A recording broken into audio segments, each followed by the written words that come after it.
¿Qué tal, compás? Como habrán notado, a medida que se acercan las elecciones, se va haciendo cada vez más difícil distinguir entre información real y propaganda política.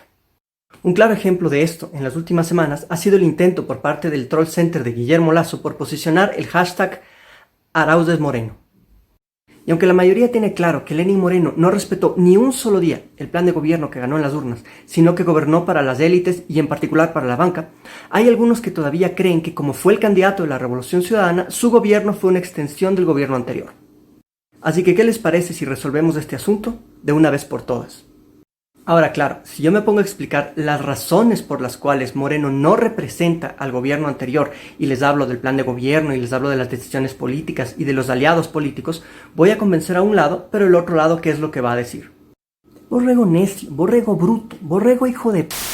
Intentemos mejor un enfoque diferente. Para evitar caer en debates estériles, alejémonos un poco del ámbito de las opiniones políticas y analicemos información mucho más objetiva y mucho menos sujeta a interpretación personal.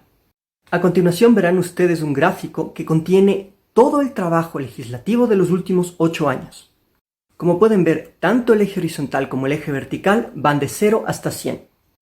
Cada punto que verán en este gráfico representa una ley aprobada por la Asamblea Nacional. A cada punto, es decir, a cada ley, le corresponden dos coordenadas, una en el eje horizontal y otra en el eje vertical.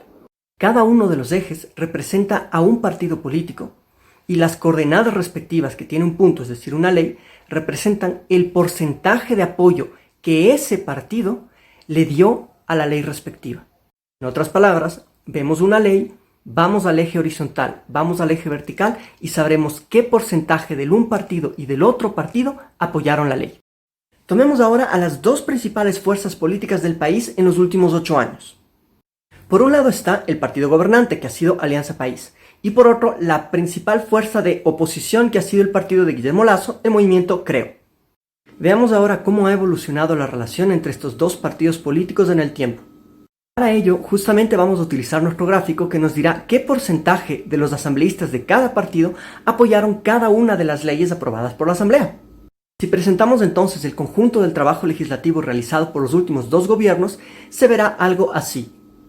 Como ven, el gráfico es bastante cargado, así que para aligerarlo un poco vamos a eliminar todas aquellas leyes que sean de menor importancia. Vamos entonces a eliminar leyes que hablen sobre temas culturales, creación de universidades, resolución de problemas limítrofes internos, y en cambio vamos a mantener todas las leyes que revistan alguna importancia económica, política, administrativa o jurídica. Vemos ahora que hay dos patrones que empiezan a emerger. Pero si bien ya sabemos lo que describe el gráfico, todavía no sabemos cómo interpretarlo. Necesitamos una herramienta más. Vamos a añadir entonces dos líneas rectas, una vertical y una horizontal, ubicadas específicamente en el punto correspondiente al 50% de cada uno de los ejes. Estas líneas dividen el gráfico en 4 cuadrantes. Si una ley se ubica, por ejemplo, en el cuadrante superior derecho, significa que recibió el apoyo de más del 50% de cada uno de los partidos. En otras palabras, ambos partidos le dieron un apoyo mayoritario y actuaron entonces como aliados. Del mismo modo, si una ley se ubica en el cuadrante inferior izquierdo, quiere decir que ambos partidos la rechazaron mayoritariamente, actuando nuevamente como aliados.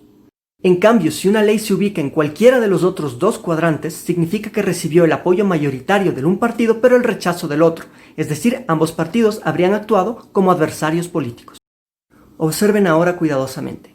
Estas son las leyes más importantes aprobadas por la Asamblea Nacional en el año 2013, en el año 2014, en el año 2015 y en el año 2016. Como pueden ver, todas esas leyes nos dicen que Alianza País y el movimiento Creo fueron adversarios políticos entre el año 2013 y el año 2016.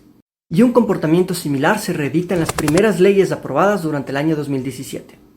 ¿Qué ocurre entonces? Se da el cambio de gobierno y en julio del 2017 Correa pronuncia estas palabras. Es obvio que el 2 de abril derrotamos a la oposición. No estoy muy seguro si venció la Revolución Ciudadana, compañeros. Que no me digan que es cambio de estilo, las claudicaciones, el entreguismo. Si Alianza País no habla claro en estas coyunturas, no denuncia pactos inaceptables con el Bucaramatazo, la entrega de empresas públicas, mejores que debe existir Alianza País. Veamos qué sucedió a partir de entonces. Estas son las principales leyes aprobadas por la Asamblea Nacional el resto del 2017. durante el 2018, durante el 2019 y durante el 2020. ¿Qué pasó? ¿Acaso el influjo psíquico de Correa obligó al partido de Lasso a votar por Alianza País? Poco probable, ¿no es cierto? Así que aquí viene la gran pregunta.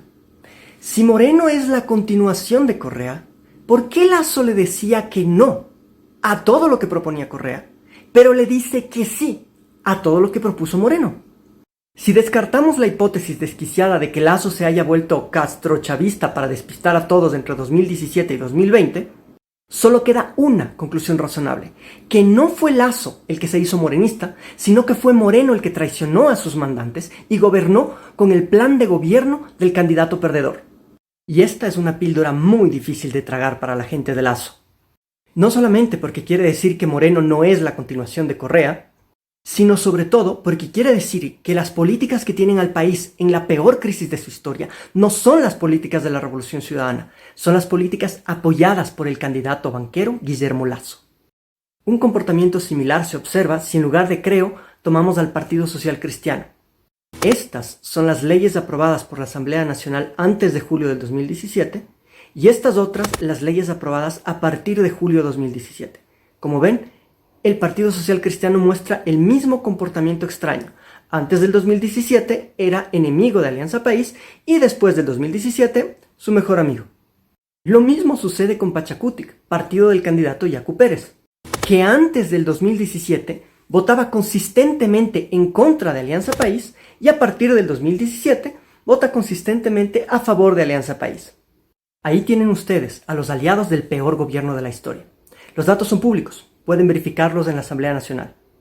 Así que, mis condolencias a los partidarios de Lasso. Debe ser duro ser los mejores amigos de Lenín Moreno. Así que dejen de mentirle al país y háganse cargo de lo que hicieron. Y por último, claro, siempre habrá los más ruditos que dirán, ¿y quién le puso de candidato? O sea, ¿cuál es el mensaje? ¿Para qué le ponen? ¿Culpa de ustedes que gobierne para nosotros? Pero sí, esos son los riesgos de poner a un candidato por un partido de izquierda. Porque cuando uno ve a un candidato de derecha, uno sabe que va a gobernar para la derecha. Pero cuando uno ve a un candidato que dice representar los intereses populares, uno se pregunta, ¿para quién va a gobernar?